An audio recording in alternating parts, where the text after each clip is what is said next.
Les voy a contar una historia que me ocurrió hace unos 10 años, en una de las carreteras más traicioneras de México, La Rumorosa, en Baja California.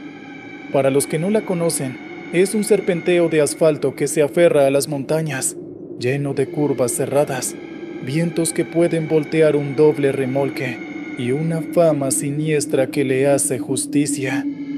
Yo era más joven, más arrogante, y las leyendas de fantasmas me daban risa. Hacía la ruta Mexicali-Tijuana 2 veces por semana. Aquella noche de noviembre, la niebla era una bestia. Era tan espesa que mis luces altas apenas cortaban un par de metros adelante. El silencio era casi total, roto solo por el zumbido de mi motor y el ocasional crujido del chasis. El radio solo emitía estática. Fue entonces cuando lo vi. A un lado de la carretera, recortada contra la blancura lechosa, había una figura. Un hombre. Llevaba un traje oscuro, anticuado, como de los años 50. Estaba completamente quieto. Mi primer instinto fue seguir de largo.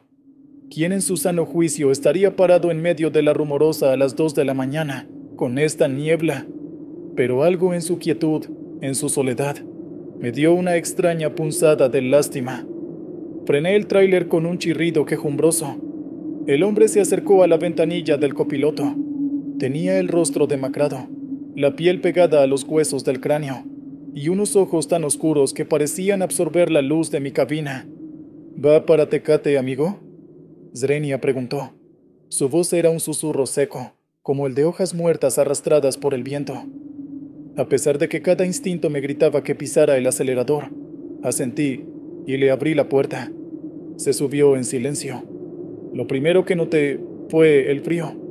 La temperatura de la cabina, que siempre mantenía tibia, pareció desplomarse. Un frío húmedo, penetrante, como el de una cripta. Traté de romper el hielo. Una noche terrible para quedarse tirado, dije. Él no respondió. Solo miraba al frente, a la niebla infinita. Sentí un nudo en el estómago. Observé de reojo su perfil. No parpadeaba. Y luego me di cuenta de algo que me heló la sangre. No respiraba. No había vaho saliendo de su boca. No había el más mínimo movimiento en su pecho. Era como tener una estatua de cera fría a mi lado. El miedo comenzó a trepar por mi espalda. Quería detener el camión y ordenarle que se bajara, pero estaba paralizado. ¿Cómo le dices a algo que no parece humano que se vaya? Mis manos se aferraban al volante. Fue entonces cuando, por un impulso inexplicable, miré el espejo retrovisor del lado del pasajero. El asiento estaba vacío. Giré la cabeza bruscamente hacia la derecha. Él estaba ahí, pero ya no era solo un hombre demacrado. Su rostro se estaba transformando. La piel se tensaba y se agrietaba, retrocediendo para revelar el hueso amarillento de abajo. Una sonrisa esquelética se dibujó en su cara, mientras su cabeza giraba hacia mí, con un crujido antinatural de vértebras. Un olor nauseabundo, a tierra de cementerio y flores podridas, llenó la cabina. Con esa misma voz rasposa susurró. No todos llegan al otro lado. En ese preciso instante, la radio cobró vida. No era estática, sino la melodía distorsionada y fantasmal de un viejo corrido. Uno que hablaba de un terrible accidente en esa misma carretera. Fue demasiado. Pisé el freno con toda mi alma. El tráiler derrapó, y la puerta del copiloto se abrió de golpe con una violencia inusitada. La figura se desvaneció en la niebla. No esperé. Metí la velocidad y aceleré como un loco, sin importarme las curvas ni el precipicio. No paré hasta que vi las luces de la caseta de cobro de El Hongo. El oficial me miró extrañado, seguramente por mi rostro pálido y mis ojos desorbitados. Nunca más he vuelto a conducir de noche por La Rumorosa. Ya no me río de las leyendas, porque esa noche no recogí a un fantasma, recogí a un mensajero, a un guardián de ese tramo maldito, y por un instante aterrador, me hizo saber que yo podría haber sido el próximo en no llegar al otro lado. Continuamos con la siguiente historia. la parada de descanso en el desierto de Mojave. Me llamo Elena. Hace unos años, mi vida en Texas se había desmoronado. Un mal divorcio me dejó con el corazón hecho pedazos y una sensación de fracaso que no me podía sacudir. Así que metí mis pocas pertenencias en mi viejo Honda Civic y empecé a conducir hacia California en busca de un nuevo comienzo. La ruta me llevó por la Interestatal 40, justo a través del corazón del desierto de Mojave. Era mi segunda noche de viaje. El paisaje era una interminable extensión de nada, bajo un manto de estrellas increíblemente brillantes. Estaba agotada, emocional y físicamente. Fue entonces cuando la aguja de la temperatura de mi coche se disparó al rojo. Una nube de vapor salió del capó y me obligué a salir en la siguiente desviación. La señal indicaba una parada de descanso 24 horas. El lugar era desolador. Una pequeña tienda de conveniencia con bombas de gasolina oxidadas y una luz de neón parpadeante que zumbaba en el silencio del desierto. Dentro solo había un empleado, un hombre de mediana edad con una sonrisa exageradamente alegre que no llegaba a sus ojos vacíos. Me dijo que el mecánico no vendría hasta la mañana y me ofreció un café gratis mientras esperaba. Acepté, demasiado cansada para discutir. Me senté en una pequeña área de espera con sillas de plástico y entonces empecé a notar las rarezas. Las revistas en la mesita eran de los años 80, pero estaban en perfecto estado, sin una sola arruga. El reloj de pared marcaba las 3:15, pero el segundero estaba inmóvil. A través de la ventana polvorienta, vi que otro coche se detenía en el estacionamiento, pero el conductor no se bajó. Era solo una silueta sentada al volante, perfectamente quieta. El empleado, cuyo nombre nunca supe, intentaba conversar. Sus preguntas eran extrañas, demasiado personales. Me preguntó por qué estaba tan triste, si me sentía sola, si alguna vez deseé desaparecer. Su alegría empezó a sentirse depredadora, como la sonrisa de un tiburón. Cada vez que intentaba cambiar de tema, él volvía a mi dolor, a mi soledad, con una insistencia enfermiza. Otro coche se detuvo afuera, y otro. Ninguno de los conductores salió. El estacionamiento se estaba llenando de espectadores silenciosos. Necesitaba un respiro. Me excusé para ir al baño. Al entrar, me golpeó un olor a ozono y a moho. El espejo sobre el lavabo estaba impecablemente limpio, tan pulido que parecía un portal negro. Me incliné y mi sangre se convirtió en hielo. No vi mi propio reflejo. Vi el rostro del empleado, su sonrisa ahora una mueca grotesca y antinatural. Detrás de él, en el reflejo, se veían docenas de otras figuras, todas con la misma sonrisa vacía y expectante. Las luces parpadearon y se apagaron, sumergiéndome en la oscuridad total. Y entonces lo oí. Un coro de susurros que venía de los cubículos cerrados. Voces tristes, desesperadas. «Quédate con nosotros», susurraban. «Aquí nunca más estarás sola». El terror me dio la fuerza que no sabía que tenía. Salí disparada del baño. El empleado estaba justo afuera, bloqueando mi camino. En su mano, sostenía una llave de motel antigua. «Tenemos una habitación lista para ti», dijo, su voz ahora plana y sin emoción. «Para siempre». No grité. Lo empujé con toda mi fuerza y corrí. Corrí hacia mi coche, esperando encontrarlo muerto. Metí la llave, la giré y, para mi asombro, el motor arrancó al instante. Pisé el acelerador a fondo, levantando una nube de grava. No me atreví a mirar atrás hasta que estuve de nuevo en la Interestatal. Miré por el retrovisor. No había nada. La desviación, la parada de descanso, las luces de neón, todo se había ido. Solo había desierto. Conduje hasta el amanecer sin parar. Cuando llegué a Barstow, llevé el coche a un mecánico. Lo revisó de arriba a abajo. No encontró absolutamente nada malo. El sobrecalentamiento nunca ocurrió. Aquel lugar no era de este mundo. Era una trampa, una estación de paso para las almas perdidas y con el corazón roto. Un lugar que se alimenta de la desesperación. Nunca le conté a nadie la historia completa. ¿Cómo explicas que escapaste de un fantasma hecho de tu propia tristeza? Continuamos con la siguiente historia. El sonido de los niños en la carretera a Toluca. Mi nombre es Ricardo. Durante años trabajé como ejecutivo de ventas para una farmacéutica. Mi vida era una sucesión de reuniones, hoteles y carreteras. Una noche, volvía de una junta desastrosa en Toluca hacia la Ciudad de México por la carretera federal vieja, no la de cuota. Era más corta, pero famosa por sus curvas, sus barrancos y, sobre todo, por su niebla impredecible. Estaba frustrado.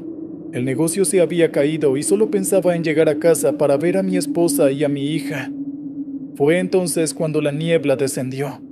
No era una neblina común. Era un muro blanco y denso que se tragó la carretera. Tuve que reducir la velocidad a paso de tortuga. Apagué la radio para concentrarme y en el silencio espeso lo escuché. Una risa, la risa clara y cristalina de un niño pequeño. Me detuve por un segundo. Debo estar muy cansado, pensé. Continué conduciendo, aún más despacio. La risa volvió, esta vez más cerca, como si viniera de justo al lado de mi ventanilla. Luego se unió otro sonido, un rítmico toc, toc, toc. El sonido inconfundible de una pelota de goma rebotando en el asfalto. Mi corazón empezó a latir con fuerza. Miré a través del parabrisas, pero la niebla era impenetrable. El sonido de la pelota ahora parecía venir de todas partes. La risa se convirtió en varias risas, susurros infantiles que se arremolinaban alrededor del coche. Puse los seguros de las puertas, un gesto inútil que me hizo sentir un poco más seguro. De repente, pequeñas marcas empezaron a aparecer en los cristales empañados. Huellas de manos, manos diminutas, de niños, que se presionaban contra las ventanillas desde el exterior, como si intentaran mirar hacia adentro. Eran decenas. Veía sus pequeños contornos formándose y desapareciendo en el vaho. El pánico se apoderó de mí. Quise acelerar, huir, pero temía salirme de la carretera y caer al barranco.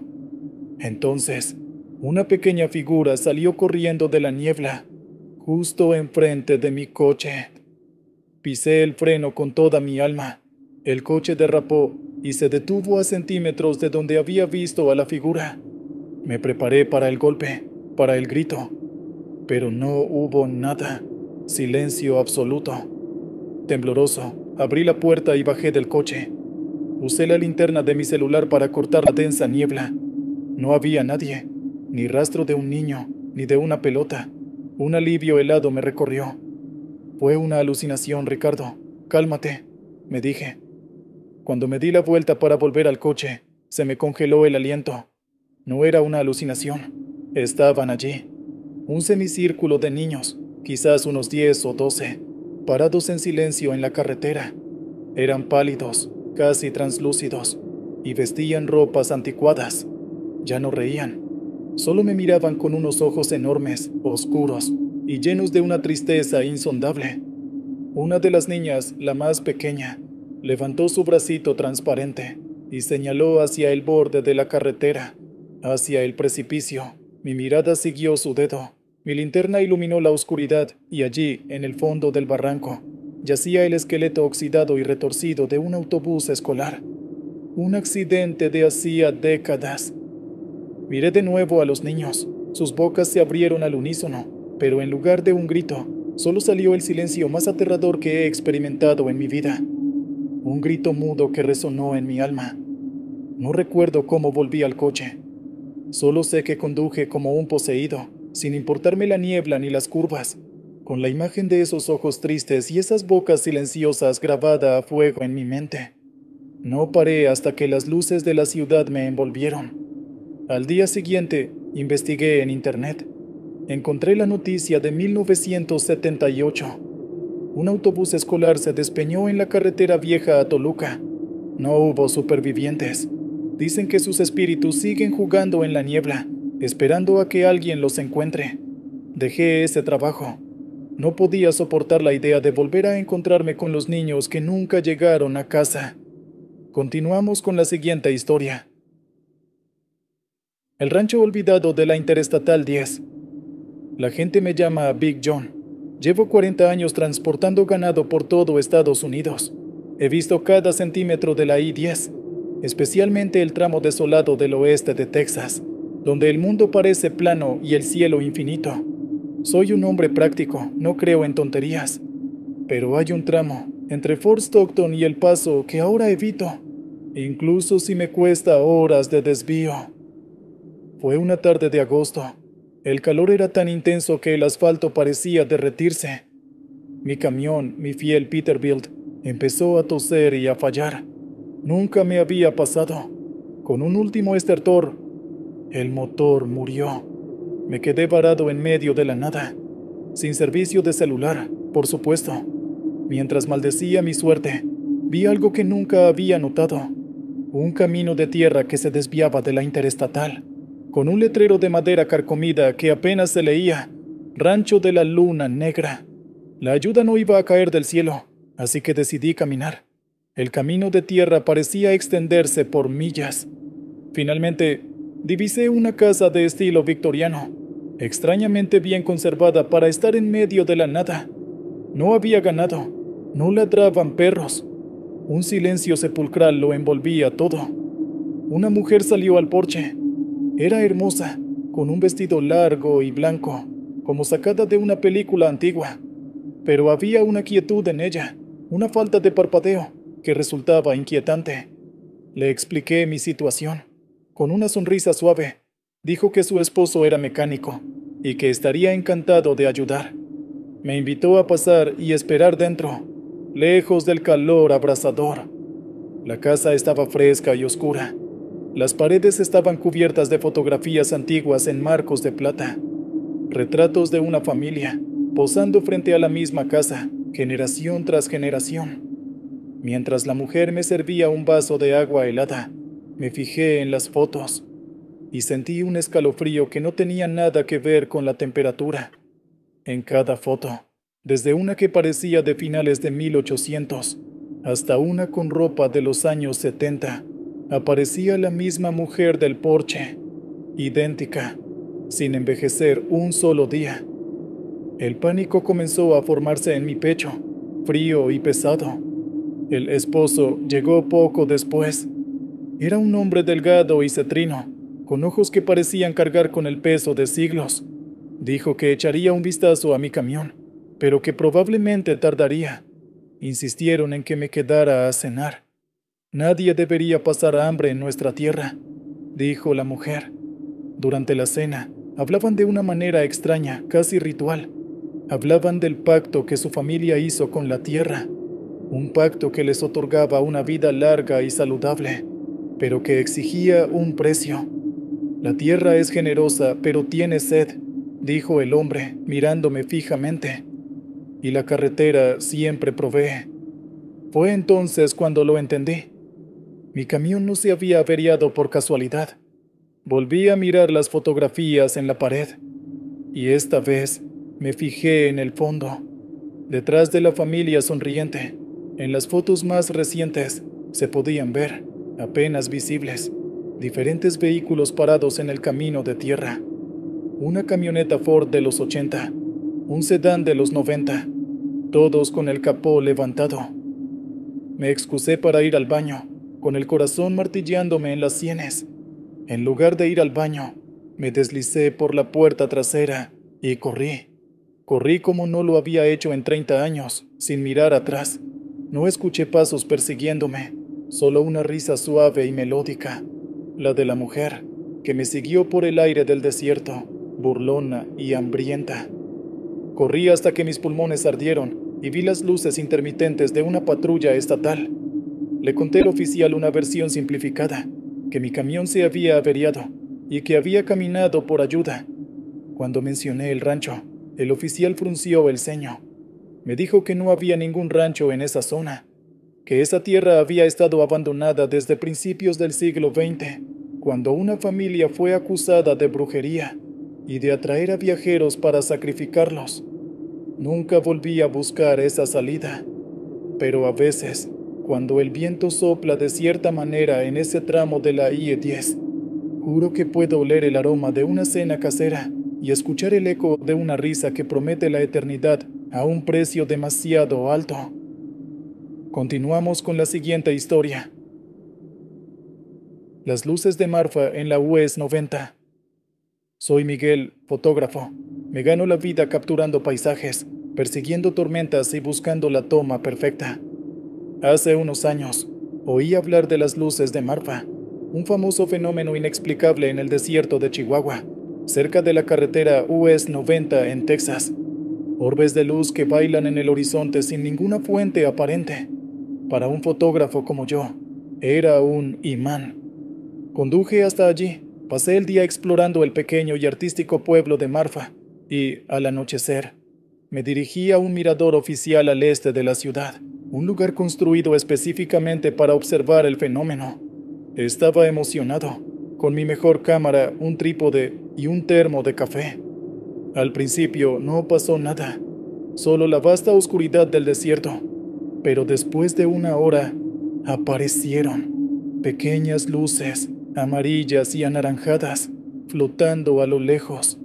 Bailaban, se dividían, se fusionaban. Era exactamente como las descripciones. Saqué cientos de fotos, maravillado, pero la curiosidad me pudo. El mirador estaba lleno de turistas. Yo quería una toma única, más cercana, sin la contaminación lumínica de los coches que pasaban. Vi un camino de servicio de grava que se adentraba en el desierto, en la dirección de las luces. Una cadena bloqueaba el paso, pero era fácil de sortear. Dejé mi coche y caminé, adentrándome en la oscuridad, guiado solo por el resplandor danzante. Caminé durante lo que parecieron 20 minutos. Las luces parecían estar siempre a la misma distancia, un espejismo inalcanzable. Pero el ambiente cambió. El aire se volvió pesado, cargado de estática. El silencio del desierto ya no era pacífico, sino expectante. Me detuve para montar mi trípode de nuevo. Fue entonces cuando me di cuenta de que una de las luces se había separado del grupo y se estaba acercando. No flotaba perezosamente como las otras. Venía directamente hacia mí, a gran velocidad. Era una esfera de luz blanca y brillante, del tamaño de una pelota de baloncesto, y se movía en completo silencio. Se detuvo a unos 30 metros de mí, flotando a la altura de mis ojos. El pánico se apoderó de mí. Esto no era un fenómeno atmosférico. Esto se sentía inteligente. Levanté mi cámara, mi instinto de fotógrafo superando al miedo. Enfoqué y disparé. En el instante en que el flash se disparó, la luz se abalanzó sobre mí. No hubo sonido, no hubo calor, solo una explosión de luz blanca que me cegó y me tiró al suelo. Cuando recuperé la visión, la luz se había ido. Todo estaba oscuro y en silencio de nuevo. Mi corazón latía desbocado. Recogí mi equipo y corrí de vuelta a la carretera, tropezando en la oscuridad. Cuando llegué a mi coche, estaba temblando incontrolablemente. Conduje directamente al motel más cercano. No fue hasta que estuve en la seguridad de mi habitación que revisé la cámara. Pasé las fotos de las luces lejanas, todas hermosas y misteriosas. Luego llegué a la última foto, la que tomé justo antes de que la esfera me atacara. La imagen no mostraba una esfera de luz. El flash de mi cámara había revelado lo que había dentro del resplandor. Era un rostro humano, pero no del todo. Estaba congelado en una expresión de sorpresa y agonía. Tenía los ojos muy abiertos, llenos de terror, y la boca abierta en un grito silencioso. No era una luz, era un alma, o algo peor, atrapada en una prisión de energía, y por un segundo, mi flash la había hecho visible. Borré la foto, la borré de mi cámara y de mi portátil, pero no puedo borrarla de mi memoria. Las luces de Marfa no son un misterio hermoso, son advertencias. Son las almas perdidas de aquellos que se adentraron demasiado en el desierto y ahora sirven como faros para atraer a otros a la misma oscuridad. Continuamos con la siguiente historia. El peaje de la autopista del Sol. Me llamo Sofía y soy enfermera. Durante la pandemia, la situación en los hospitales de la Ciudad de México era un infierno. Un fin de semana largo, mi novio y yo decidimos que necesitábamos un respiro desesperadamente. Tomamos el coche y nos dirigimos a Acapulco por la autopista del Sol. Sabíamos que habría tráfico, pero cualquier cosa era mejor que la ciudad. El viaje de ida fue normal. Fue a la vuelta, un domingo por la noche, cuando todo se torció. El tráfico de regreso era monstruoso. Una línea interminable de luces rojas, a la altura de Paso Morelos, en Guerrero, justo antes de una de las casetas de peaje más grandes. Nos detuvimos por completo. Llevábamos una hora sin movernos. La gente empezó a bajar de sus coches, a estirar las piernas, a quejarse. Nosotros hicimos lo mismo. La noche era cálida y bochornosa. Fue entonces cuando vimos al hombre. Caminaba entre los coches en dirección contraria al tráfico. Llevaba una gabardina oscura a pesar del calor y una gorra que le ensombrecía el rostro. Caminaba con un propósito, mirando dentro de cada coche que pasaba. La mayoría de la gente lo ignoraba, demasiado absorta en su propia frustración. Pero había algo en su forma de moverse, metódica y deliberada, que me puso nerviosa. Pasó junto a nuestro coche. Pude ver sus ojos por un instante bajo la sombra de la gorra. Eran pálidos, casi sin color, y vacíos de toda emoción. No nos miró y siguió su camino. Mi novio no le dio importancia. Probablemente un vendedor, dijo, pero yo no podía quitarme de encima una sensación de pavor. El tráfico finalmente empezó a moverse, lentamente. Avanzamos unos cientos de metros y nos detuvimos de nuevo. Y entonces oímos los gritos. Venían de unos coches más atrás. La gente empezó a salir de nuevo, esta vez con pánico en sus rostros, señalando hacia atrás. Un hombre corría desesperadamente entre los coches, gritando que alguien había intentado llevarse a su hijo. Dijo que un hombre con una gabardina oscura simplemente abrió la puerta trasera de su coche e intentó sacar al niño, que dormía en su sillita. El padre se había abalanzado sobre él, y el hombre simplemente lo soltó. Se dio la vuelta y se perdió en la oscuridad entre los vehículos. La policía de la autopista llegó, se tomaron declaraciones, pero en ese caos, encontrar a alguien era imposible. El tráfico volvió a fluir, esta vez con una tensión palpable en el aire. Todos estaban encerrados en sus coches, con los seguros puestos, mirando con recelo a la oscuridad. Llegamos a la caseta de peaje. Mientras pagábamos, le pregunté a la empleada, una mujer mayor con cara de cansancio, si sabía algo del incidente. Ella nos miró con ojos tristes y asintió lentamente. No es la primera vez, dijo en voz baja. Pasa de vez en cuando, siempre en estos embotellamientos. Lo llamamos el cobrador. No busca dinero. La gente de por aquí dice que es un alma en pena. Un hombre que perdió a su propia familia en un accidente en esta misma autopista y ahora, en su locura, intenta recuperar lo que perdió. O quizás, añadió, bajando aún más la voz, es algo peor. Algo que se alimenta del miedo y la desesperación de estar atrapado aquí. Nos dio el cambio y nos dijo que nos fuéramos con cuidado. El resto del camino a casa lo hicimos en silencio. Cada sombra en el acotamiento, cada figura lejana, nos hacía saltar.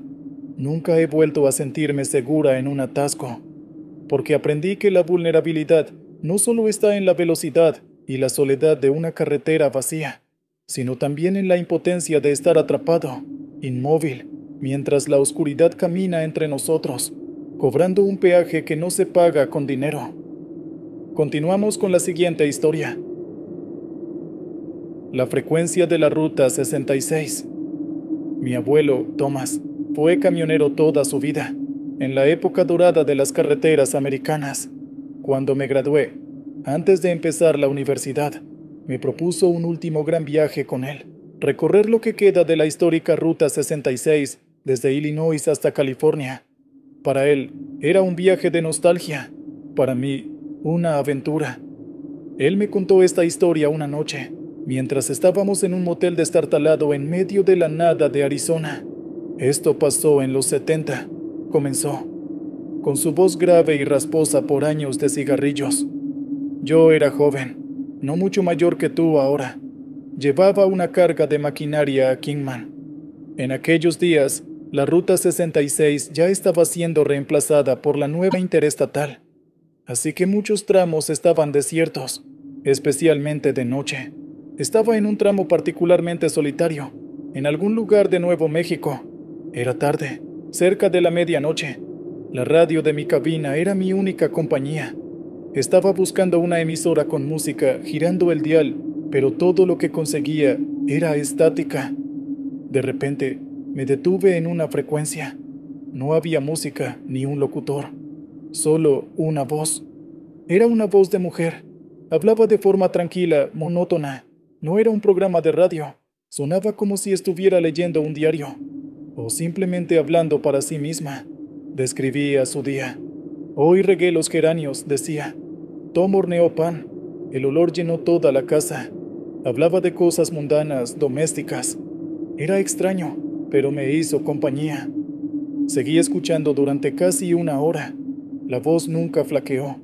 Describía la cena, el color del cielo al atardecer, cómo el perro dormía a sus pies.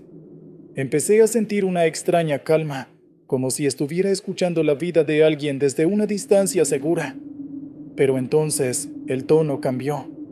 La voz tranquila se quebró.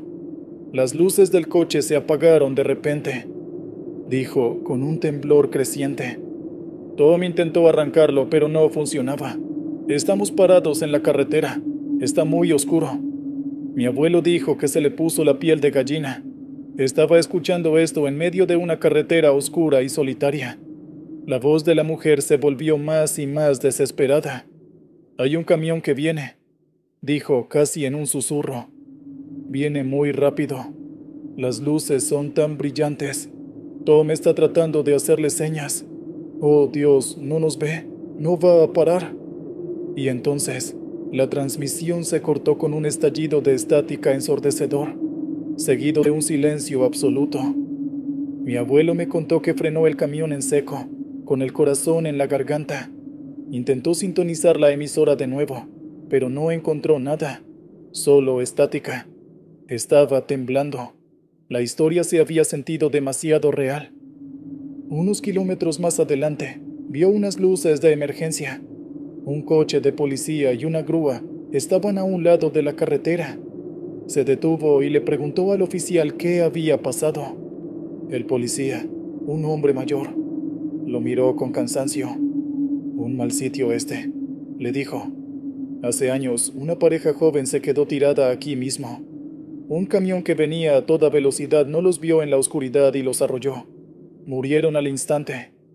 El policía señaló un pequeño monumento conmemorativo, una simple cruz de madera que apenas se veía en la noche. Le pregunté la fecha, dijo mi abuelo con la voz baja. El oficial me dijo que el accidente había ocurrido en esa misma noche, pero 20 años atrás. Me subí a mi camión y me fui de allí. Nunca volví a encontrar esa frecuencia, pero sé lo que escuché. Escuché los últimos momentos de esa mujer, atrapados en el éter, repitiéndose cada año en la misma noche. La Ruta 66 está llena de fantasmas, chico. No todos son de los que se ven. Continuamos con la siguiente historia. El reflejo en el espejo negro. Me llamo Javier y soy paramédico. He visto de todo. Accidentes horribles, heridas que desafían la imaginación y la línea delgada que separa la vida de la muerte. Uno se vuelve insensible, o eso crees, hasta que te topas con algo que la ciencia y la lógica no pueden explicar. Esto me pasó en la carretera que conecta Monterrey con Saltillo, un tramo conocido como el Espinazo del Diablo de Coahuila. Era una noche de turno doble, alrededor de las 3 de la madrugada. Recibimos una llamada. Un accidente de un solo vehículo en el kilómetro 42. Cuando llegamos, la escena era extraña. Un coche sedán se había salido de la carretera y chocado contra la ladera de una colina. Pero el daño no era tan severo. No había otros vehículos. El conductor, un hombre de unos 50 años, estaba de pie junto al coche, ileso pero en un evidente estado de shock.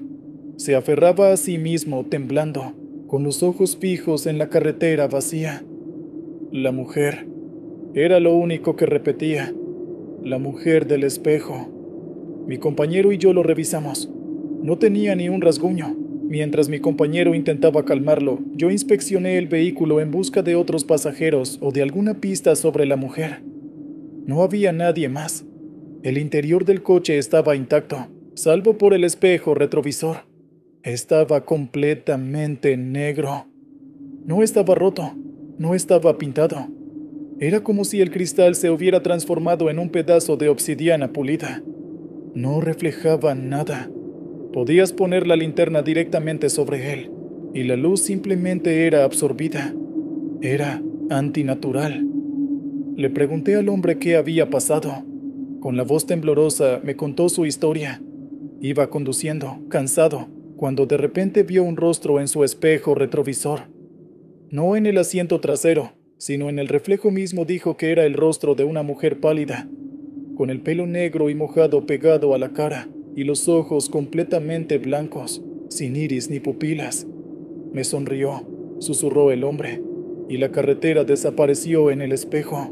En su lugar, vi un coche que venía de frente, a toda velocidad. Grité y di un volantazo para esquivarlo. Fue entonces cuando se salió de la carretera. Pero cuando miró hacia atrás, no había ningún otro coche. Solo la noche vacía y el rostro de la mujer en su espejo, todavía sonriendo, antes de que el cristal se volviera negro. Estábamos a punto de descartarlo como una alucinación por cansancio, pero entonces vi algo en el suelo, junto a la puerta del conductor. Era un pequeño amuleto de San Benito, de esos que la gente cuelga en los espejos. La cadenita estaba rota, como si la hubieran arrancado con fuerza. Decidimos llevar al hombre al hospital para una evaluación psiquiátrica. Mientras lo subíamos a la ambulancia, le eché un último vistazo al coche. La grúa ya estaba llegando. Por curiosidad, me acerqué de nuevo y toqué el espejo negro. Estaba helado, anormalmente frío. Y por una fracción de segundo, juraría que vi algo. No un reflejo, sino un movimiento dentro de la negrura, como algo nadando en tinta. La imagen de un ojo blanco sin pupila, que me miraba desde las profundidades del espejo. Retiré la mano como si me hubiera quemado. Me subí a la ambulancia y no miré atrás. Más tarde, en el hospital, el hombre se negó a volver a conducir. Estaba aterrorizado por los espejos. Los policías que hicieron el informe del accidente simplemente anotaron pérdida de control del vehículo, pero yo sé lo que vi. Hay cosas en la carretera que no quieren que las veas venir. Te muestran un reflejo de tu propio final, una trampa en el cristal, esperando a que des el volantazo equivocado en la oscuridad. Continuamos.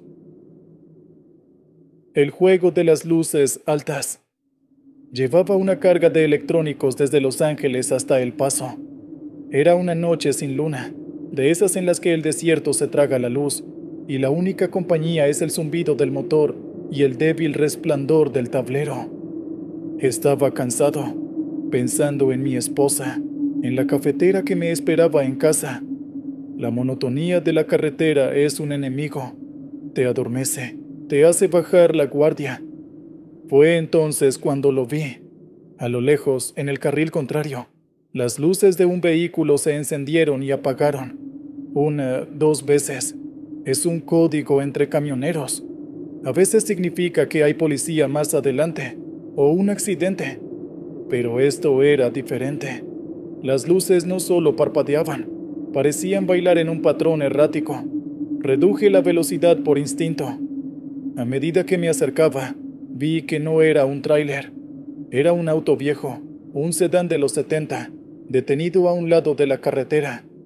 Sus luces se encendieron de nuevo, esta vez directamente hacia mí, cegándome por un segundo. Maldito sea, mascullé, pensando que era un borracho o un chico jugando. Pasé a su lado, y por el rabillo del ojo, noté que no había nadie en el asiento del conductor. Un escalofrío me recorrió la espalda. Traté de racionalizarlo. Quizás se agachó, quizás no lo vi bien. Seguí conduciendo, pero no podía quitarme la imagen de la cabeza. Miré por el espejo retrovisor. Las luces del auto se han encendido de nuevo, y luego, para mi horror, el coche se incorporó a la carretera y comenzó a seguirme. No iba rápido, simplemente mantenía una distancia constante. Sus luces altas se clavaban en mis espejos, creando un resplandor incómodo en mi cabina. Intenté acelerar, pero el coche igualaba mi velocidad sin esfuerzo. La ansiedad comenzó a convertirse en miedo.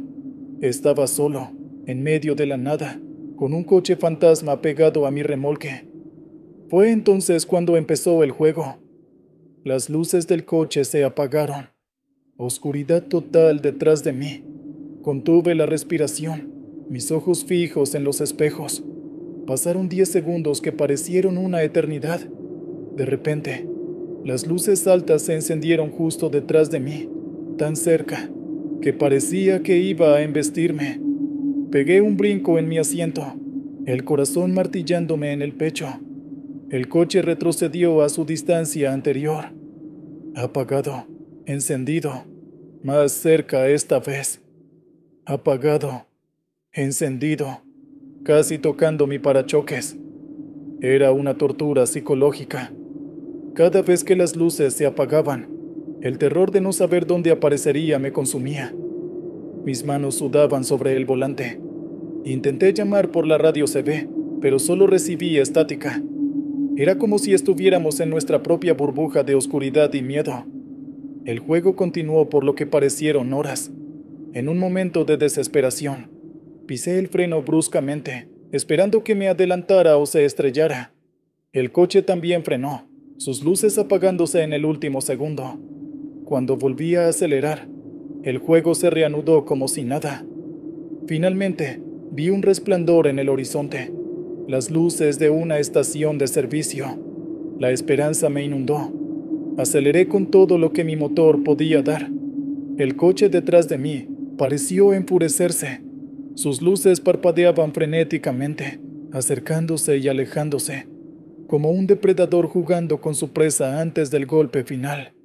Entré al estacionamiento de la gasolinera derrapando, el corazón a punto de estallar.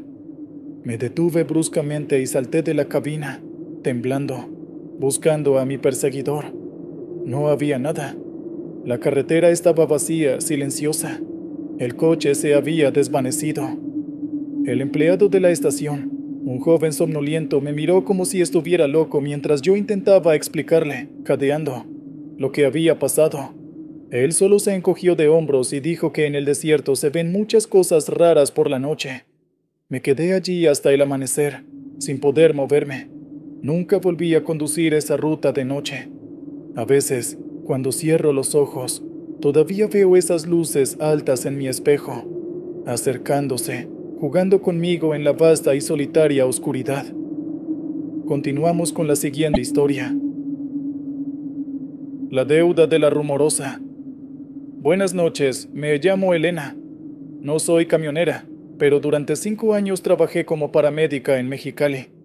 Nos tocaba atender muchos accidentes en la Rumorosa, esa carretera infame que serpentea por la sierra entre Tecate y Mexicali. Todos los que viven por aquí conocen las leyendas, los fantasmas de los que se accidentaron, las extrañas apariciones. Yo no creía en nada de eso. Para mí, eran solo historias para asustar a los turistas. Hasta una noche de octubre, recibimos una llamada alrededor de las 2 de la madrugada. Un solo vehículo, una volcadura. Era una noche fría, con esa neblina espesa que baja de la sierra y se pega a la carretera como un sudario. Conducir allí ya es un desafío en un día despejado.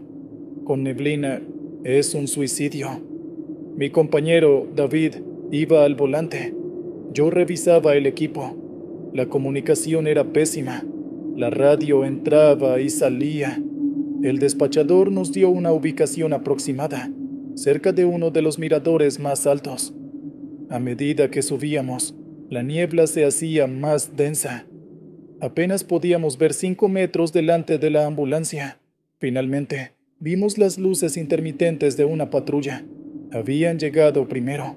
Encontramos una camioneta destrozada, volcada sobre el techo a un lado de la carretera. El oficial, un hombre joven con el rostro pálido, nos dijo que solo había un ocupante, un hombre. Ya lo habían sacado. El paciente estaba tendido en el asfalto, cubierto con una manta. Tenía múltiples traumatismos. Estaba inconsciente y su respiración era débil. Mientras David y yo comenzábamos a estabilizarlo, noté algo extraño. El hombre murmuraba. A pesar de su estado, sus labios se movían. Me incliné para escuchar. No es mío. Tienes que devolverlo.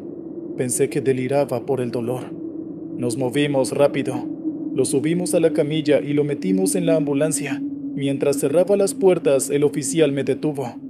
«Oye», dijo, su voz baja. «Encontramos esto en su mano». Estaba aferrado a ello como si su vida dependiera de eso. Me mostró una pequeña figura de madera, toscamente tallada. Parecía un niño pequeño, con los brazos extendidos. Estaba desgastada y olía a tierra mojada. «Quédate con ella», me dijo el oficial. «Quizás sea importante para su familia». La guardé en el bolsillo de mi chaqueta sin pensar. David arrancó y comenzamos el descenso frenético hacia el hospital. En la parte de atrás, yo luchaba por mantener al hombre con vida. Sus signos vitales caían en picada. Y seguía murmurando la misma frase: «Devuélvelo, la deuda». De repente, la ambulancia se sacudió violentamente. Las luces parpadearon y el motor tosió antes de morir. Nos quedamos a oscuras en medio de la carretera, con la niebla rodeándonos. David intentó arrancar una y otra vez, pero nada. La radio estaba muerta. Fue entonces cuando lo escuché. Un llanto.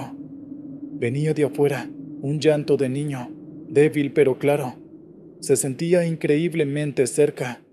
Miré por la ventana trasera, pero la niebla era un muro blanco. El llanto se hizo más fuerte, más desesperado. Sonaba como un niño perdido, asustado. ¿Oyes eso?, le pregunté a David por el intercomunicador. Su voz temblaba. «Sí, no te muevas de ahí». El hombre en la camilla se agitó. Sus ojos se abrieron de golpe, llenos de un terror puro. Me agarró el brazo con una fuerza que no debería haber tenido. «Está aquí, Zrenia. Viene por lo que es suyo». El llanto ahora estaba justo al lado de la ambulancia. Luego, un golpeteo, lento, rítmico. Tap, tap, tap, en la puerta trasera. Mi corazón se detuvo. David gritaba por la radio, pero solo había estática. El golpeteo se hizo más insistente, más fuerte. El hombre en la camilla me miró. «El niño, Zrenia, se lo quité a su tumba. Para la buena suerte, devuélveselo». Entonces lo recordé. La figura de madera en mi bolsillo. Mis manos temblaban tanto que apenas podía sacarla. El golpeteo se convirtió en un martilleo furioso, como si algo intentara arrancar el metal. Con un grito, me arrastré hasta la ventanilla de la puerta trasera y la abrí un poco. No podía ver nada más que niebla, pero sentí un frío antinatural. El llanto era ensordecedor. Arrojé la pequeña figura de madera a la oscuridad. El silencio fue instantáneo. No más llanto, no más golpes. Solo el sonido de mi propia respiración agitada. Un segundo después, las luces de la ambulancia parpadearon y volvieron a la vida. El motor rugió sin que David girara la llave. No esperamos. Condujo como un loco por el resto del camino. El hombre murió antes de que llegáramos al hospital. Nunca le contamos a nadie la historia completa. ¿Quién nos creería? Pero sé lo que pasó. En la Rumorosa hay deudas que no se pagan con dinero, y hay tumbas que no deben ser profanadas. A veces, cuando la niebla baja, creo escuchar el llanto de un niño en la distancia, y rezo para que haya encontrado lo que buscaba. Continuamos con la siguiente historia. El olor a azufre en la US-50. Mi nombre es Frank. He sido inspector de seguros durante los últimos 15 años. Mi trabajo consiste en conducir a lugares remotos para evaluar daños en propiedades. Me ha llevado por algunas de las carreteras más solitarias de Estados Unidos, pero ninguna tan desolada como la US-50 en Nevada, apodada la carretera más solitaria de América. Tienen razón. Una tarde de invierno, me dirigía a Eureka para investigar el incendio de un rancho. El cielo era de un gris plomizo y amenazaba con nevar. La carretera se extendía ante mí como una cinta gris infinita, flanqueada por nada más que Artemisa y montañas distantes. No había visto otro coche en más de una hora.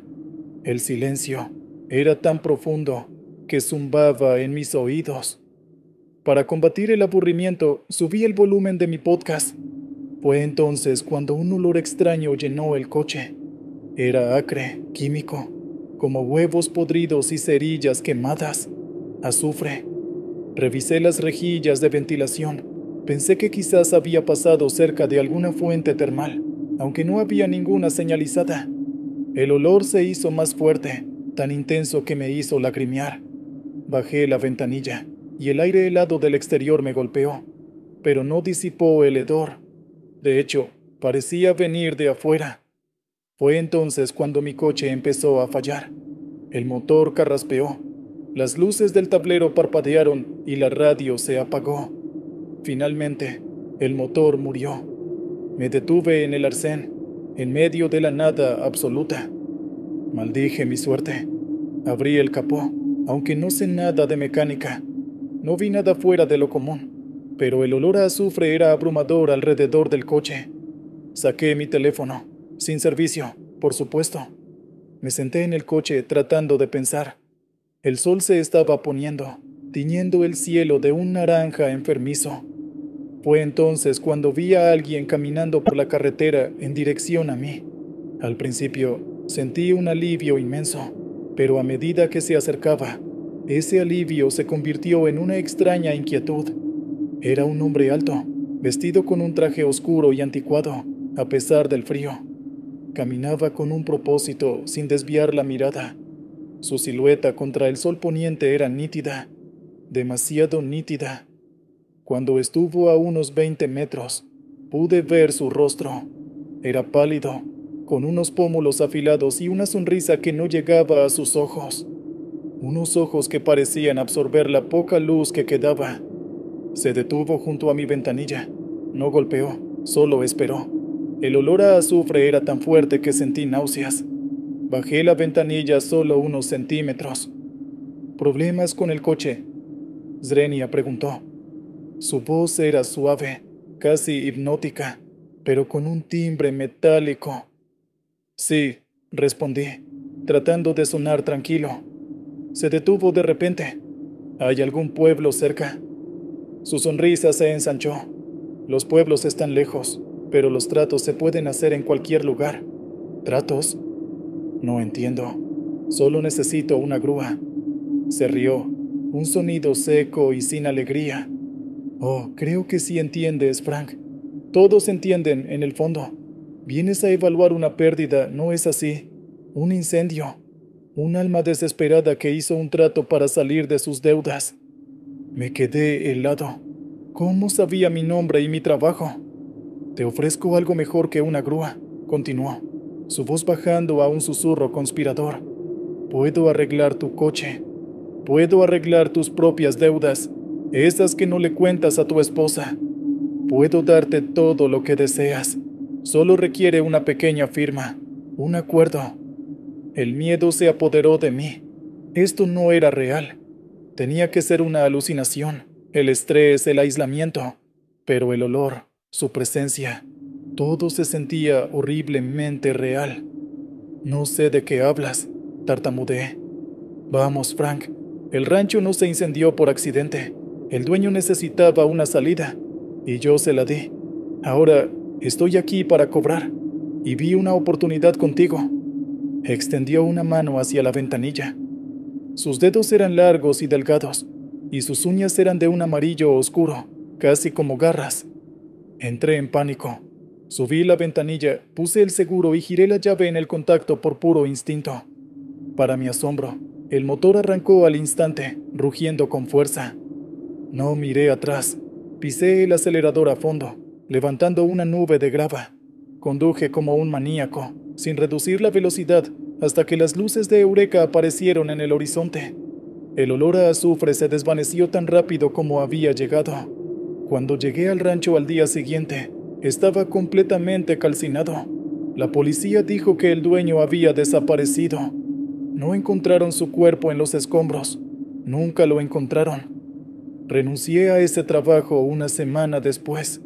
Compré un coche nuevo, pero a veces, en noches frías y solitarias, cuando estoy solo, me parece percibir un débil olor a azufre en el aire. Y recuerdo la sonrisa de aquel hombre en la carretera, y me pregunto cuántos tratos se hacen en la desolación de la carretera más solitaria de América. Continuamos con la siguiente historia. El peaje de la carretera 200. ¿Qué tal? Soy Miguel. Manejo un camión de carga, principalmente transportando productos agrícolas por la costa de Jalisco y Nayarit, en México. Son rutas hermosas, llenas de selva y con vistas al mar, pero también tienen sus secretos. Hay una historia que los viejos del lugar cuentan sobre la carretera federal 200, especialmente en el tramo que pasa cerca de la selva de San Pancho. Dicen que la carretera cortó un camino antiguo, uno que no pertenecía a los vivos. Yo me reía de eso, hasta que tuve que pagar el peaje. Era temporada de lluvias. Una tormenta tropical había azotado la costa, y aunque ya había pasado, dejó el cielo gris y la carretera llena de charcos y ramas caídas.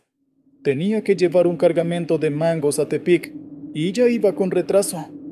La noche cayó rápido, una oscuridad húmeda y pesada. Estaba en un tramo particularmente sinuoso, con la selva apretándose contra el asfalto a ambos lados. Los sonidos de los insectos y las ranas eran un coro ensordecedor cada vez que bajaba la velocidad en una curva. En una de esas, mis faros iluminaron algo en medio de la carretera. Frené en seco, el corazón en la garganta. Era una fila de niños, no menos de 10, parados uno al lado del otro, formando una barrera humana. Estaban empapados, con ropas sencillas y sucias, como de otra época. Sus rostros estaban serios, sus ojos grandes y oscuros fijos en mí.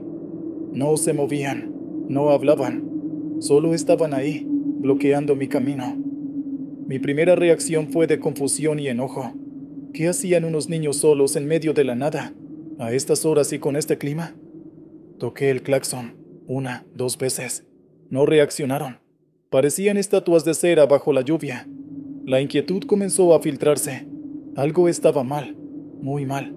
Sus pieles parecían demasiado pálidas, casi grises a la luz de mis faros, y había un silencio antinatural a su alrededor. El coro de la selva parecía haberse detenido. Abrí la ventanilla. Oigan, Zrenia, quítense del camino, es peligroso. Uno de ellos, un niño un poco más alto que los demás, dio un paso al frente. Levantó una mano, no en señal de saludo, sino con la palma abierta, como si pidiera algo. ¿Qué quieres? Component placement, pregunté, mi voz temblorosa. El niño no habló. Solo señaló primero a su boca, luego al camión. Entendí. Tenían hambre. Querían comida. Mi carga eran mangos. Me pareció absurdo y surrealista. Debía bajarme y darles fruta a estos niños fantasmales en medio de la noche. El miedo me decía que arrancara y los atropellara, que probablemente ni siquiera eran reales. Pero otra parte de mí, una superstición arraigada que no sabía que tenía, me lo impidió. Recordé las historias de los viejos. La carretera exige un pago, un peaje. Con las manos temblando, abrí la puerta y bajé a la caja del camión. El aire era denso y olía a tierra mojada, y a flores en descomposición. Agarré una caja de los mangos más maduros y la llevé al frente. Los niños no se habían movido. Sus ojos me siguieron en silencio. Dejé la caja en el suelo, a unos metros de ellos. Ahí tienen, dije, mi voz apenas un susurro. Tómenlo y déjenme pasar. El niño que había dado el paso al frente se acercó lentamente a la caja. Los demás lo observaban. Metió la mano, sacó un mango y se lo llevó a la boca. No lo mordió, simplemente lo sostuvo allí. Luego, uno por uno, los otros niños se hicieron a un lado, abriendo un camino en el centro de la carretera. El camino apenas era lo suficientemente ancho para que pasara mi camión. Volví a la cabina sin darles la espalda, como si fueran animales salvajes. Arranqué el motor, que sonó demasiado fuerte en el silencio recobrado. Conduje lentamente a través del hueco que habían dejado.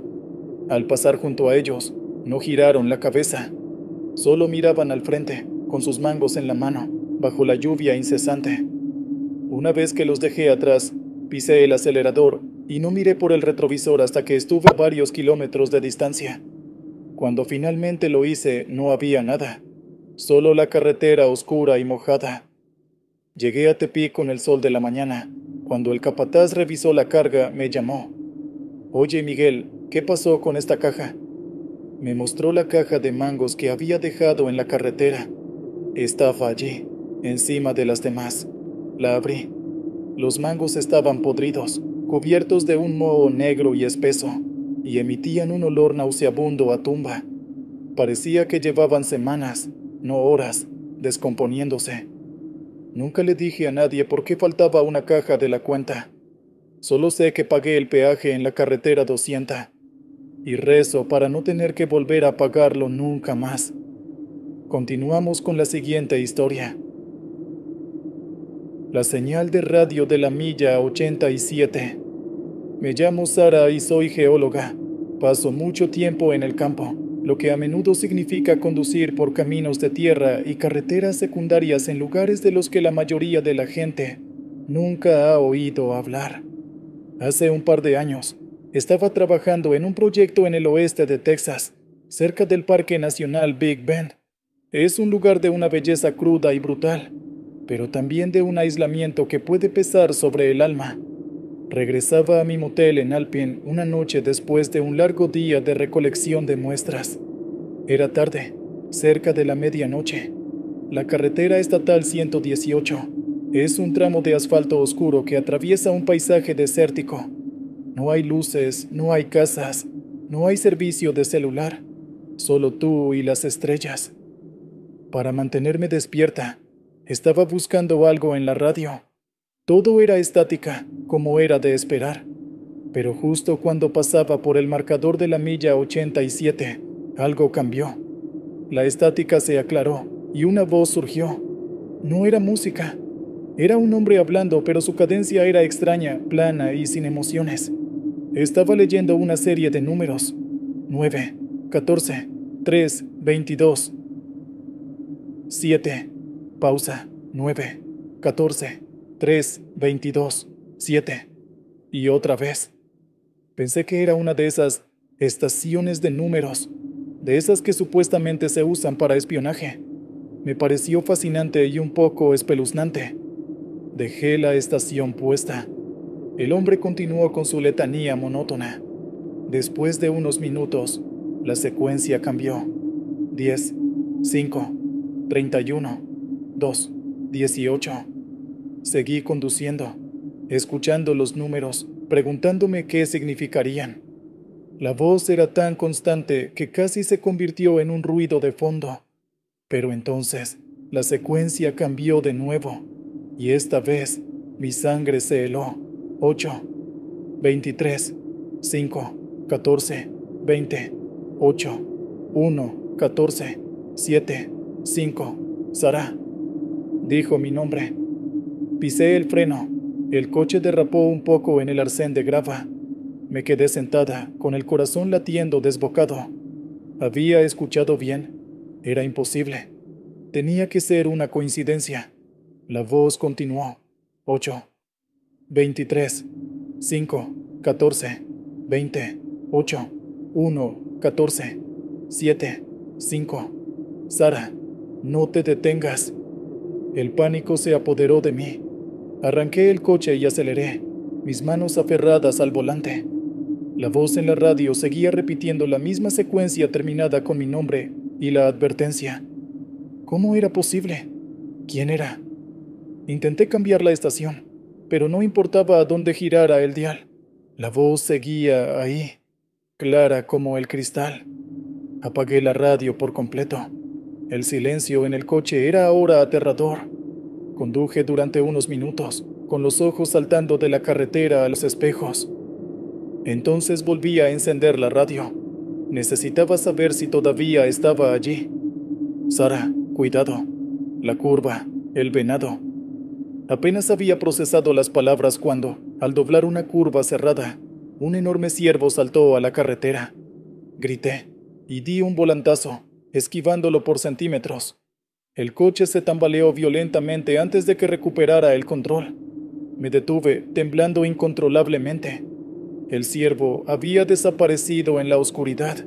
La voz de la radio me había salvado de un accidente terrible. Miré la radio. Ahora solo había estática. El resto del viaje a Alpine fue una tortura nerviosa. Revisaba constantemente los espejos, esperando ver algo, cualquier cosa. No volví a escuchar la voz. Al día siguiente, intenté encontrar una explicación lógica. Tal vez alguien había pirateado la frecuencia de radio. Pero, ¿cómo sabían mi nombre? ¿Y cómo supieron lo del ciervo? Le pregunté a un anciano en una cafetería local sobre la milla 87. Me miró por un largo rato y luego me contó una historia. Dijo que en los años 60, un operador de radio de la patrulla fronteriza murió en un accidente en esa misma curva, la misma donde casi golpeó al ciervo. Estaba tratando de advertir a sus compañeros sobre una inundación repentina cuando su coche se salió de la carretera. Nunca he podido encontrar ningún registro oficial de ese accidente, pero no necesito pruebas. Sé lo que escuché. A veces me pregunto si esa voz sigue ahí fuera, en las ondas de radio del desierto, transmitiendo números al vacío, esperando a que otro viajero solitario necesite una advertencia. Continuamos con la siguiente historia. El reflejo en el espejo. Buenas, me llamo Ricardo.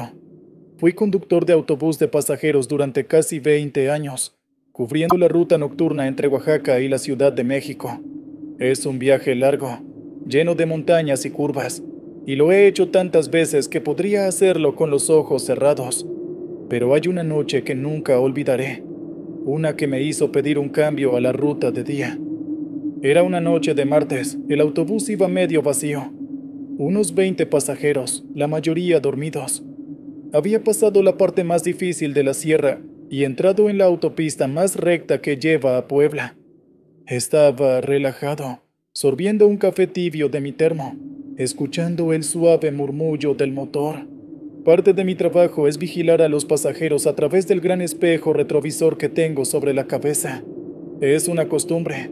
Un barrido rápido cada pocos minutos para asegurarse de que todo está en orden. En una de esas miradas de rutina noté algo. En uno de los asientos del medio vi el reflejo de una mujer. No la recordaba subiendo, pero con la oscuridad de la terminal, a veces se me pasaba alguno. Tenía el pelo largo y oscuro que le cubría parte de la cara y llevaba un vestido blanco y sencillo. Lo extraño era que, mientras todos los demás estaban encorvados o recostados, ella estaba sentada perfectamente erguida, con la espalda recta, mirando directamente hacia adelante. Seguí conduciendo. Unos minutos después volví a mirar el espejo. Ella seguía allí en la misma posición, pero algo había cambiado. Sentí un escalofrío. En el reflejo, su cabeza estaba girada, mirándome directamente. No podía ver sus ojos por el cabello, pero sentí su mirada, intensa y fría. Aparté la vista. El corazón me latía un poco más rápido. «Cálmate, Ricardo», me dije.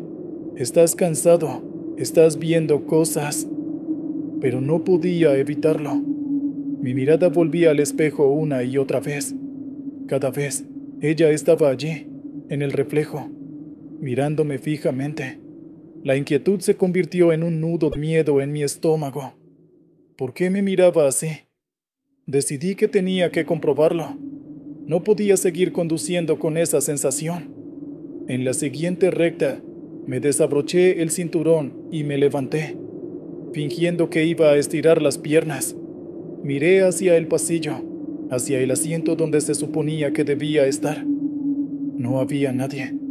El asiento estaba vacío. Sentí que el suelo desaparecía bajo mis pies. Me agarré al respaldo de mi asiento, mi mente dando vueltas. Volví a mi lugar, temblando, y miré el espejo retrovisor. Ella estaba allí, en el reflejo, sonriendo. No era una sonrisa amable, era una mueca ancha y antinatural, llena de dientes que parecían demasiado largos. Su cabello se había apartado de su cara, y sus ojos eran pozos negros, vacíos de cualquier emoción. Grité. No pude evitarlo. Un grito ahogado que despertó a algunos de los pasajeros más cercanos. ¿Qué pasa, jefe? Zrenia preguntó un hombre adormilado desde la primera fila. No pude responder. Mis ojos estaban pegados al espejo. La mujer levantó una mano en el reflejo y saludó lentamente. Luego se desvaneció como el humo. Detuve el autobús en el siguiente paradero, una gasolinera iluminada. Dije que había un problema con el motor. Necesitaba salir de esa cabina. Necesitaba estar bajo la luz. Revisé el autobús de arriba a abajo. Conté a los pasajeros. Eran 19. Siempre habían sido 19. No había ninguna mujer de vestido blanco. Nadie más la había visto. Nadie más había sentido nada. Era mi fantasma personal, reflejado solo para mí. Terminé el viaje, pero cada vez que mis ojos se desviaban hacia el espejo, sentía una punzada de terror. Al llegar a la Ciudad de México, fui directamente a la oficina de mi supervisor y pedí un cambio de turno. No volví a conducir de noche. He intentado convencerme de que fue una alucinación por el cansancio, un truco de la luz. Pero sé lo que vi. Vi su sonrisa. Y sé que, en alguna carretera oscura de México, ella todavía sube a los autobuses, visible solo en el reflejo, esperando a que el conductor mire hacia arriba. Continuamos con la siguiente historia. El contenedor que goteaba. Me llamo Omar. Durante una década trabajé en el puerto de Long Beach, en California. No era conductor de larga distancia, sino un dryage driver, moviendo contenedores del muelle a los patios de almacenamiento cercanos. Es un trabajo repetitivo, de distancias cortas, pero las noches en el puerto tienen una atmósfera peculiar. Es un laberinto de grúas, metal y sombras. Una noche me asignaron un movimiento de última hora, un contenedor que había sido olvidado en una de las terminales más antiguas y que necesitaba ser trasladado a un patio de cuarentena.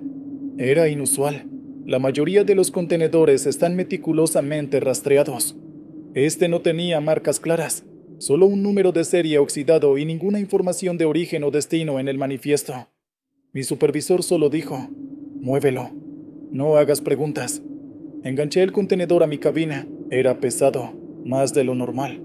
Mientras aseguraba las líneas, noté un olor débil pero desagradable, como a pescado viejo y agua estancada. No le di importancia.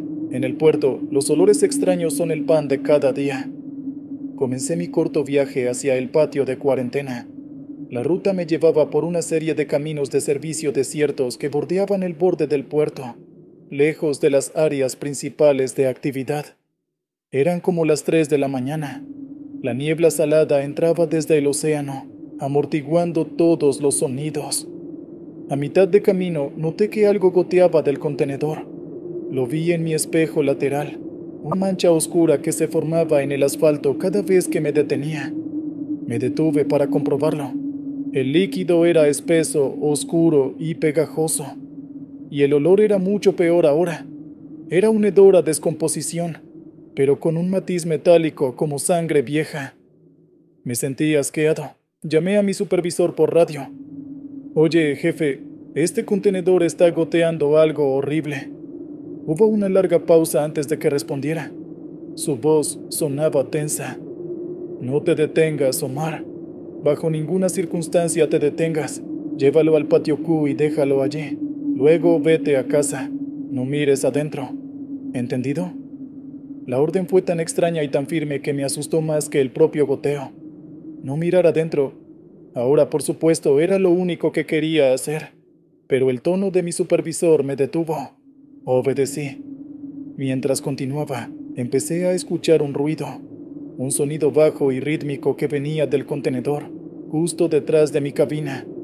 Thump, thump, thump. Era como si algo pesado se balanceara adentro, golpeando la pared con cada giro del camión. Pero yo iba en línea recta. El sonido continuó, constante, como un latido lento y pesado. Thump, thump, thump. El miedo comenzó a carcomerme. ¿Qué diablos llevaba en ese contenedor? El olor, el goteo, el sonido. Mi imaginación se desbocó. Pensé en residuos tóxicos, en contrabando, en algo peor. El sonido se hizo más fuerte. Thump, thump, thump. Ya no era un balanceo. Sonaba como si algo estuviera golpeando deliberadamente, tratando de salir. Podía sentir la vibración a través de mi asiento. Pisé el acelerador, desesperado por llegar al patio Q. Estaba a solo un par de minutos. El golpeteo se volvió frenético, violento. Parecía que el metal del contenedor iba a ceder. Juraría que escuché algo más. Un sonido gutural, un gemido ahogado bajo los golpes. Finalmente vi la valla del patio de cuarentena. Entré derrapando. Desenganché el remolque en un tiempo récord, sin siquiera bajarme a comprobar las patas de apoyo. Salté de nuevo a mi cabina y salí de allí como alma que lleva el diablo. Mientras me alejaba, miré por el espejo retrovisor. El contenedor estaba allí, inmóvil y silencioso bajo las luces amarillentas del patio. El goteo había formado un charco oscuro debajo de él. Y por un instante, solo un instante, vi que la puerta trasera del contenedor se abombaba hacia afuera, como si una presión inmensa estuviera empujando desde adentro. Nunca pregunté qué había en ese contenedor. Al día siguiente, actué como si nada. Mi supervisor nunca lo mencionó. Unos días después, oí rumores de que un equipo de limpieza, con trajes de protección biológica, había ido al patio Q durante la noche. Dejé ese trabajo 6 meses después. Ahora trabajo en construcción, lejos del mar. Pero a veces, en la quietud de la noche, creo que todavía puedo oír ese golpeteo lento y pesado. Y me pregunto qué era lo que goteaba de ese contenedor, y qué era lo que tan desesperadamente quería salir. Continuamos con la siguiente historia. La última parada en la Interestatal 5. Buenas noches, mi nombre es David. Solía conducir un autobús Greyhound, principalmente en el corredor de la autopista 5 entre San Francisco y Portland. Ves todo tipo de gente en ese trabajo. Estudiantes, soldados, familias, fugitivos. Aprendes a leer a las personas. Pero hubo un pasajero que nunca pude descifrar. Uno que todavía visita mis pesadillas. Fue en una corrida nocturna hacia el norte, saliendo de Sacramento. Era una noche clara y fría. Tenía un autobús casi lleno. En una de las paradas en un pequeño pueblo del norte de California, subió un hombre. Era tarde. La estación estaba casi desierta. Lo recuerdo porque pagó en efectivo, con billetes arrugados, y su boleto era solo hasta la siguiente parada. Un pequeño pueblo llamado Weed, justo al pie del monte Shasta. Era un hombre mayor, delgado y encorvado. Llevaba un abrigo de lana raído a pesar de que no hacía tanto frío, y un sombrero de fieltro que le ensombrecía la cara. Se sentó en la primera fila, justo detrás de mí. No dijo una palabra, solo asintió. Reanudamos el viaje. El zumbido de la carretera era la única conversación. Después de unos 30 minutos, Un olor extraño comenzó a impregnar el aire alrededor de mi asiento. Era un olor a hospital, a antiséptico, pero mezclado con algo dulce y enfermizo, como flores marchitas. Miré por el espejo. El hombre estaba inmóvil, mirando por la ventana hacia la oscuridad. Unos kilómetros más adelante, el hombre se aclaró la garganta. Su voz era un susurro rasposo, como hojas secas. «Disculpe, conductor», dijo. ¿Podría hacer una parada no programada?» «Lo siento, señor», respondí. «Las paradas están programadas. La siguiente es en Witt, en aproximadamente 1 hora». Hubo una pausa. «Entiendo», susurró. «Es solo que necesito bajarme antes. Es muy importante. Es una última visita». Había algo en su tono, una desesperación tranquila, que me conmovió. En contra de mi buen juicio y de las reglas de la compañía, acepté. «Está bien. Dígame dónde». «Hay un pequeño cementerio a la derecha de la carretera en unas pocas millas, justo después de la salida 17. ¿Lo conoce?» Me extrañó. No recordaba ningún cementerio allí. «Creo que sí. Lo intentaré». Condujimos en silencio. El olor a enfermedad y flores muertas se hizo más fuerte. Me estaba dando dolor de cabeza. Finalmente, vi la salida 17. La pasé y, efectivamente, a 1 centenar de metros, vi una valla de hierro forjado y algunas lápidas blancas que brillaban bajo la luna. Era un cementerio pequeño y antiguo, olvidado al borde de la interestatal. Reduje la velocidad y me detuve en el arcén. Las luces del autobús iluminaron las tumbas. «Aquí estamos, señor», dije.